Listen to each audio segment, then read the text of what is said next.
各位易友好啊！今日咧就想嚟開一個新嘅主題，就叫七正四餘。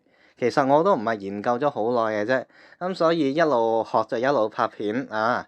如果有啲咩錯誤咧，就麻煩各位指正一下啦。咁等我有得進步啊嘛。好啦，咁咩叫做七正四餘咧？佢咧就係一套占星術，就係睇命理用途嘅，糅合咗呢個西洋占星啦、印度占星啦，同埋本土術數嘅文化融合底下咧，就形成咗我哋而家見到嘅七正四餘啦。咁最古老嘅七正四餘咧，就應該就係琴堂派噶啦。咁琴堂派就同呢個嘅六命派嘅八字咧係有淵源嘅。我唔知邊個先邊個後啦，我唔敢講啦，費事俾人打。跟住咧，琴堂派嘅七正就同呢個六命派嘅八字就平衡咁發展啦，就衍生出例如八字入面有啲叫做子平八字啦，然後七正呢度咧就有琴堂派，跟住咧就衍生出呢個果老星中，果老星中之後咧又到天官派啦，咁樣一路就傳承落去。咁依家咧我哋見到比較近代呢個天官派咧，就可以對標翻呢一個嘅子平八字嘅，都係比較現代化一啲嘅。而本人咧就乜都睇下嘅，就冇話特定邊個派嘅，啱用咪用咯，臨床派係咪先？咁如果你問我咧，個習慣啦，每個人都有習慣啦。咁你個習慣似邊一個派？我會比較傾向天官派少少。好啦，咁我哋就嚟認識一下個星盤先啦。我哋會見到最入面嗰層咧，就有啲子午卯酉嘅十二地支啦，而地支就係對應翻黃道十二宮嘅。呢個 set 死咗咧，就叫做先天宮。午就一定係獅子，未就一定係巨蟹，戌就一定係白羊啊，走唔甩噶啦。然後呢個寫咗地支嘅先天十二宮咧，我哋仲見到啲咩啊？有土啦，有木啦，火咁嘅嘢。呢一個咧就叫做佢嘅主星啦。佢嘅主星係啲乜咧？就係根據六合嚟到判斷嘅，子丑合化土，寅亥合化木咁樣。午未咧就合化日月嘅，即係話當佢粒主星入到去相應嘅宮位咧，能量就會增強。我哋咧就叫做歸緩。而呢一種地支合化嘅使用方法咧，喺曆法嘅層面上，原來係同大陸任都有啲關係喎。我唔識大陸任啦，但係大陸任係有呢方面嘅內容，咁所以就如果識嘅話，都可以留言分享一下。講完先天十二宮之後咧，我哋就向外擴一圈啦，就會見到命宮啊、夫妻官祿、男女田宅嗰啲嘢，呢個就叫做後天十二宮。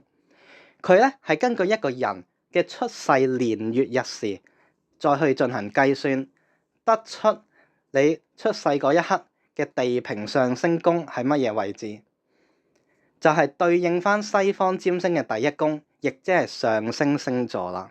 當我哋揾咗呢個地平上升點之後，定為命宮咧，就可以逆時針咁樣攞埋剩低嗰11個宮位啊啦。例如財帛兄弟田宅男女咁樣順住次序行嘅啫，好簡單。後天十二宮再向外擴展一圈咧，就真係見到七正四餘啦。七粒正星，日月木火土金水，四粒餘氣，羅喉雞刀，子氣月撥。咁呢一圈咧就係即時盤嚟嘅，流年流月流日流時都可以睇到嘅。如果我哋唔需要睇即時嘅天星對地球影響咧，就可以刪咗佢嘅，就淨係睇命盤原局就得㗎啦。咁今日咧就想 show 一個最完整嘅界面俾大家睇，咁所以就咁樣開。當我哋再向外擴展一圈咧，就會見到28星宿嘅宿度啦。嗰啲咩逆火蛇啊、亢金龍啊咁樣。當天星入到去相同五行嘅宿度，能量就會有增加啦。或者日月咧去咗對方嘅宿度咧，就會反背交戰啦咁樣。呢啲就之後再講啦。